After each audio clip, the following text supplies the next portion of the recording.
Starting us off at number 5, we've got Dr. Glassman. This researcher is quite odd, and I swear I know her from somewhere. Unfortunately, Glassman was killed in action following a redacted containment breach. While following up on some post-mortem paperwork, agents tasked with consolidating her record found something very strange. And by found something, I mean couldn't find anything. There was no history of a Dr. Glassman anywhere on the records. Nothing confirming or detailing her employment with the Foundation, and no recruiters able to confirm when and how she was brought into their employ. It was kinda like she was a collective hallucination, which would be cool if the Foundation wasn't always so close to catastrophe. There's a popular theory among Foundation research staff that fits in pretty well with the SCP canon at large. They say that she was an anomalous cognito paradox. So yeah, a collective hallucination where everyone remembers interacting with her, but they have no proof of it. Somewhere along the lines of a paranormal Mandela effect. You know, Berenstain or Berenstain. Glassman or Glassman. Information about this cognito paradox was declassified and things returned to normal at the Foundation. And that is until Glassman returned to work. So now she's under 24-hour surveillance and Foundation members are urged not to speak with her and not to make physical contact with her. At one point, all records of Glassman were expunged in an attempt to remove her existence, but these attempts failed. So if you do see a certain Dr. Glassman or Glassman, make sure you don't engage with her.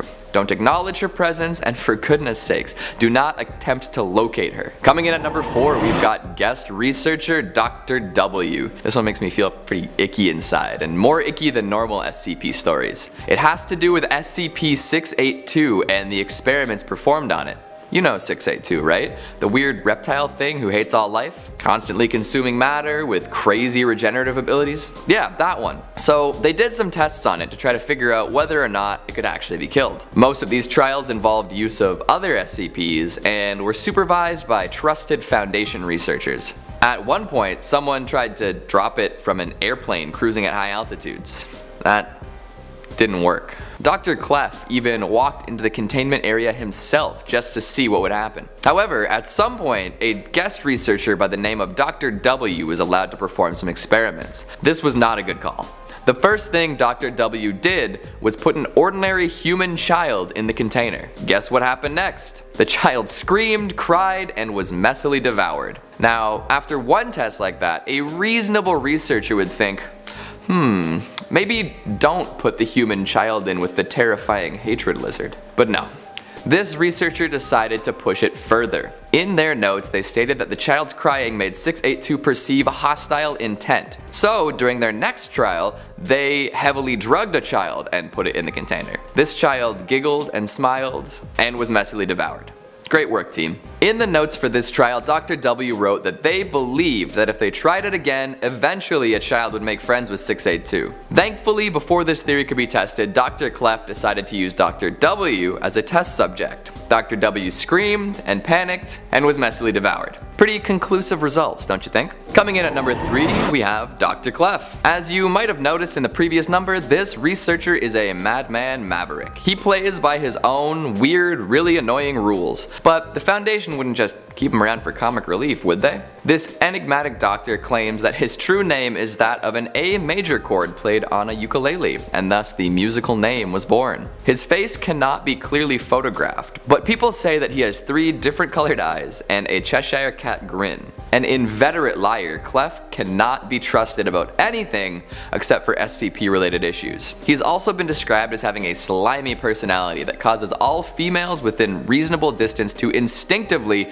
recoil in horror. He's written some very graphic research papers considering the function of certain human reproductive organs and fluids, which might have something to do with this reputation of general disgust. Even though everything I've said before this seems to paint Clef as an idiot and a pervert, he is actually a very effective Foundation member. He is able to swiftly and elegantly terminate dangerous SCPs and has been involved in a number of high-profile SCP cases. Thanks to these talents, he was promoted to the head of the Department of Training and Development at the Foundation. So now he's in charge of training response teams and field agents. If you know anything about these teams, you know how deadly and effective they can be. There's a whole lot to learn from this strange doctor character if you can handle being in the same room as him for more than 5 minutes. Slotting in at number 2, we have the researchers at Site 779. So I'm going to group all these guys into the same category due to the circumstances surrounding their deployment. Led by Dr. Kells, an expert in cognitohazards, these researchers were sent to investigate SCP-3799. This SCP is a 6-meter snow sphere floating above an island in Greenland. No attempts to harm or destroy the airborne snowball were successful, so the Foundation worked to understand it. There have been 5 iterations of the case file found, but none of them are anywhere in the Foundation's database. All of these documents were either found in the research lab or in the hands of an unidentified Foundation member located inside of the floating frozen globe. Dr. Kells and all of the researchers on the island fell under the influence of 3799 through means of anomalous snowfall. So this sphere produces snowflakes constantly,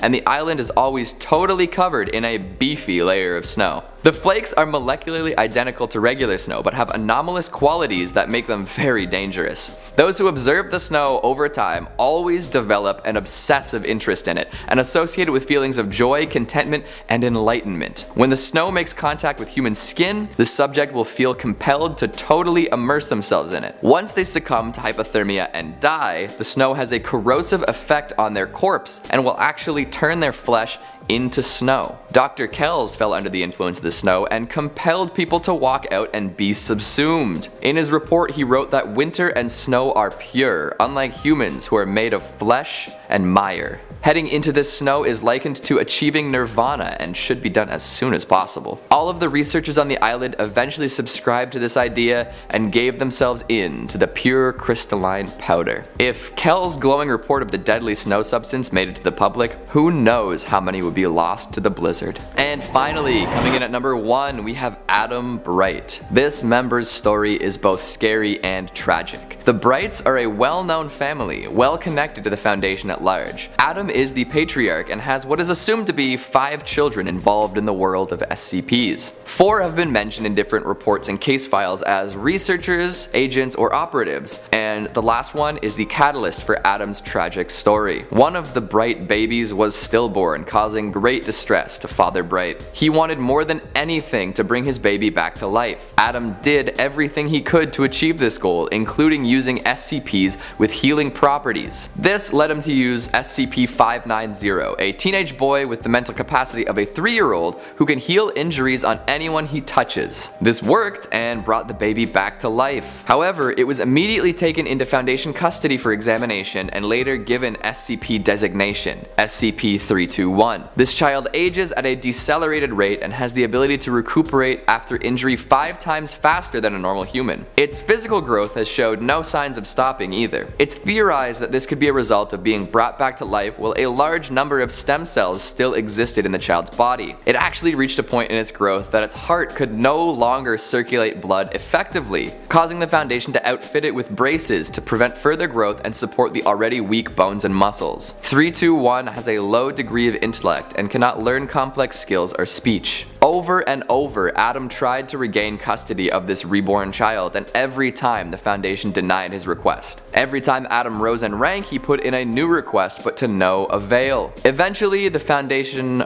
retired Adam for never giving up on his quest to bring his daughter home. After trying so hard to save his child, the method of resurrection kept it just outside of his grasp. The Foundation is ruthless. Coming in at number 5, we have Mobile Task Force Tau-5 Samsara. We'll cast the net pretty wide for this first one and discuss a whole task force as one person. They're all cloned from one source anyway, and I don't feel like getting into the muddy waters of what makes a clone different than their progenitor. Too many paradoxes involved there. Tau-5 is arguably one of the strongest and therefore scariest of all the Foundation MTFs. Immortal cyborg clones created from the flesh of a dead god. It's hard to get wilder than that. These magical machine people use esoteric and experimental Foundation weaponry to investigate and contain thaumaturgic, magical, and psionic threats. There are some things that regular biological humans, no matter how highly trained, are just not capable of dealing with. Essentially, Tau-5 members are all video game characters. Infinite respawns, regeneration, motivation and huge potential for using new equipment. These bad mother truckers have insane regenerative abilities and can basically recover from anything. They eat bullets with their bodies like Kobayashi eats hot dogs. Even if they lose all their limbs and suffer crippling blows, it won't be long before they're recloned and ready for action once again. They can even reintegrate parts from previous iterations to ensure maximized efficiency. And like I said before, these folks are magic.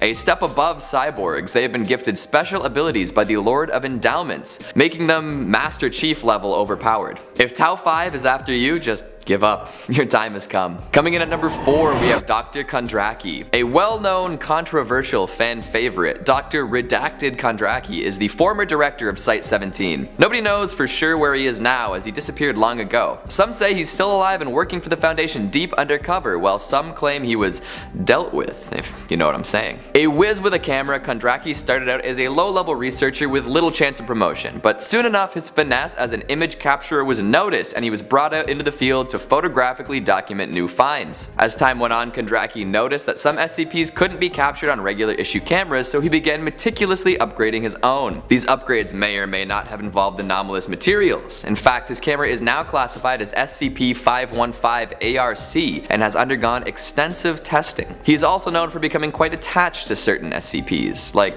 way too personally attached for a researcher. He has a worrisome degree of control over the swarm of butterflies that constitutes SCP-408 and has been observed directing them in a concerted effort to incapacitate other researchers. In fact, his official title is King of the Booterflies, with 4 O's, get it right. Kondraki also has a long and storied history of attempting to defend SCP-239, most notably when Dr. Clef attempted to terminate it. Whether 239's reality-building properties caused this, or Kondraki's genuine affection for the child, is still up for debate. Regardless, someone so unpredictable with that much access to Foundation information should be considered highly dangerous. Plus, he may have compromising pictures of high-ranking Foundation members hidden away for emergency use. Maybe he blackmailed his way into obscurity. Filling out our number 3 spot, we have Dr. Everett Mann. This crotchety old man is a high-functioning sociopath with massive delusions of grandeur and minimal attachment to reality. Sure, that doesn't sound like much in amongst other Foundation members, but he has a long history of monstrous behavior and a head full of secrets to boot. Dr. Mann is the nephew of a mad scientist uncle who at one point was a person of interest to the Foundation. After his uncle was jailed and subsequently died for some questionable medical practices, Mann came into a fairly hefty inheritance and put himself through med school. Some may call him a mad scientist, but he prefers the moniker of Mad Doctor because he has his doctorate. Titles are important, people. Sporting one hell of a mustache and some serious mutton chops, Mann has a set of old-timey sensibilities that put him at odds with many of the younger researchers and Foundation members. It also makes him very easy to pick out of a crowd. These sensibilities have also led to some very outdated ideas on ethics, leading to some even more horrifying actions in the name of research. In fact, he knows enough terrifying information to make him a potential danger to the Foundation under certain predicted future circumstances. Better to keep him close for now, right? Possibly the most dangerous thing about him is his knowledge of the O5's secrets. For whatever reason, members of the O5 Council keep coming to him and letting him know otherwise classified information. Much of this is insane, and as such is slowly driving Mann insane as well. One story details how he actually used this accumulated information to kill the 13 members and overthrow the council. Knowledge is power. Filling out number 2, Researcher Talaran. James Martin Talaran is a tragic figure in the SCP canon.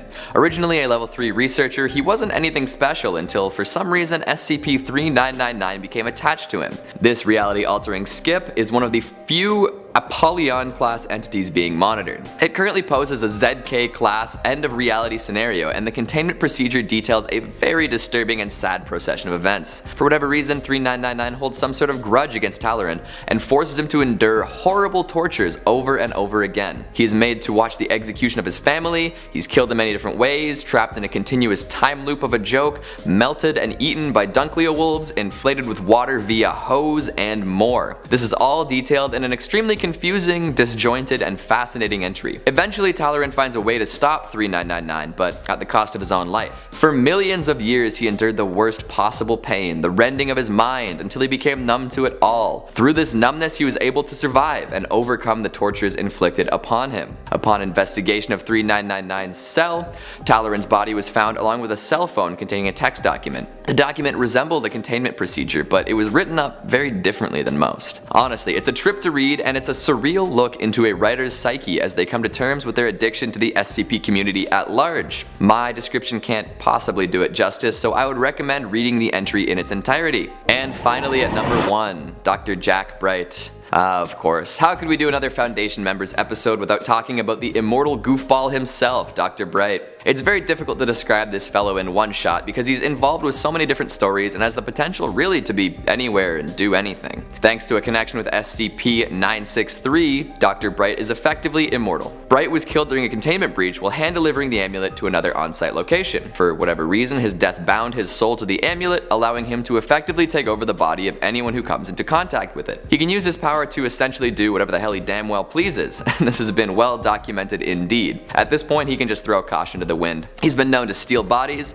take over non-human entities, and use D-class personnel as extra lives of sort. There's actually a very long and thorough list of things that Dr. Bright is no longer allowed to do, and some of the entries are pretty ridiculous. The current amount of entries on this list is 287, and it's liable to climb even higher. If you have a favorite, please let me know down in the comments. I want to know definitively what the best thing Bright isn't allowed to do is. Now, what I've said already might paint Bright as some comedic character, and at times he can be. He is a lovable, affable weirdo with plenty of great stories to tell. But he's also quite dangerous, with plenty of tragedy mixed in as well. The Bright family has been associated with the Foundation for as long as anyone can remember, and some being researchers and task force members, and others sadly becoming SCPs themselves through anomalous means. Jack himself leaves a pile of bodies wherever he goes, and at this point might just be looking for a way to permanently die himself. 963 won't allow that to happen though. Poor guy will just have to continue on at the Foundation forever. At least he can have some fun with it, right? Coming in at number 5, we have Marshall, Carter and Dark Limited. Marshall, Carter and Dark is a club based in London, England, which is said to cater to the super rich with extensive political and financial ties worldwide. In turn, the organisation has caused extensive problems for the Foundation, as Marshall, Carter and Dark are known for collecting rare and obscure items, along with providing its members the most exclusive, expensive and rare experiences available. Think Westworld but with SCPs. Now, these certain activities have resulted in conflict with the Foundation, as you would expect, on numerous occasions. The group is not known for the use of force, however they prefer to apply extreme financial and political pressure in order to achieve their goals. Marshall, Carter and Dark are responsible for several SCP containment breaches, primarily through the use of money or social pressure. 2 containment sites were almost brought to the public attention after the Foundation refused access to members of Marshall, Carter and Dark. Information pertaining to the organisation is difficult to acquire, and agents encountering members of the group are advised to maintain a cover story and under no circumstances reveal their ties to the Foundation. In at number 4, we have the Serpent's Hand. The Serpent's Hand is a small organisation responsible for several security breaches. At least 3 different individuals have been encountered, all of whom used possible or confirmed anomalous items for infiltration purposes. Now, the amount of people belonging to the organisation is currently unknown, as is their level of technology. However, what we do know is that they are highly coordinated and possibly dangerous. One of their leaders is thought to be a figure known as LS, who is considered to be responsible for 2 security breaches in Foundation sites. The Serpent's Hand seems to embrace the use and existence of paranormal items, and in particular humanoid and sentient SCPs, with the organisation being incredibly vocal about their disdain towards containing and destroying SCPs, such as what the Foundation does. Now, it is believed that the group has unfriendly relations with the Chaos Insurgency, a group we will touch on a little later on. The only recorded case of unprovoked violence by Serpent's Hand members happened against the GOC, yet another organisation. Now, they are primarily based in an anomalous location known as Wanderer's Library, a building accessed through portals found in different parts of the world. In at number 3, UIU. This is a short one. The UIU, also known as the Unusual Incidents Unit, Federal Bureau of Investigation, this was formed after the onset of the Cold War, when many aspects of the government were focused on utilizing the anomalous and preventing communists from doing the same. Now, this in turn led to the creation of an FBI division devoted to rapid response to paranormal events and crimes. It is said that J. Edgar Hoover was personally involved with the creation. Also referred to as X-Files, the agency is generally well-meaning, but due to a lack of financial resources, little manpower and bureaucratic obstruction by the US government, it is perceived as ineffective. The UIU has been known to engage in combat alongside as well as against anomalous organizations in the past, including participating in operations under Foundation supervision in the 50s and 60s, as well as the Black Mamba incident in 1976. Currently, a division of the UIU oversees the autonomous anomalous state of 3 Portlands. Coming in at number 2, we have Church of the Second High Toth. The Church of the Second High Toth is an occult organization of human and alien entities that are said to adhere to the extraterrestrial Autothan religion, aiming to aid universal guardian deity named Rakmau Lusan in combat against threats known as Vorotet. Yeah, that's a lot. I don't even know if I said that correctly, so forgive me. Now, according to the Foundation, the central beliefs of the Church are as follows.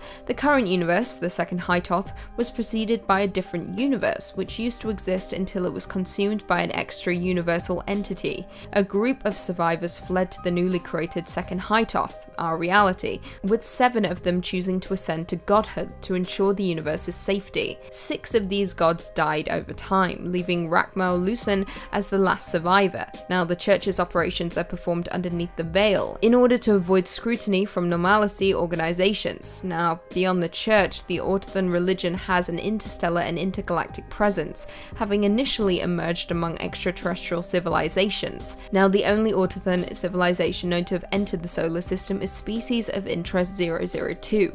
It is presumed extinct. And finally, coming in at number 1, we have the Chaos Insurgency. The Chaos Insurgency, according to the SCP Foundation, is a splinter group of the Foundation that was initially created by a rogue cell that went AWOL with several objects back in 1924. Since that day, the Insurgency has supposedly become quite the heavy hitter, using the anomalies it obtained for its own benefit and to consolidate its global power base. Now, not only do they deal in anomalies, but also weapons running and intelligence gathering. Now, the Chaos Insurgency is absolutely brutal, with them making use of authoritarian regimes in poor and developing countries and helping to maintain the extreme poverty and war that is suffered by these countries. Most of the anomalous objects possessed by the organization are unknown, that much is sure. However, among the most notable items are the Staff of Hermes, an item that is said to be capable of warping the physical and chemical properties of any matter it touches. Another item is the Bell of Entropy, an object that can cause a variety of destructive effects depending on where it is struck. Now, both items were originally obtained by the SCP Foundation, however,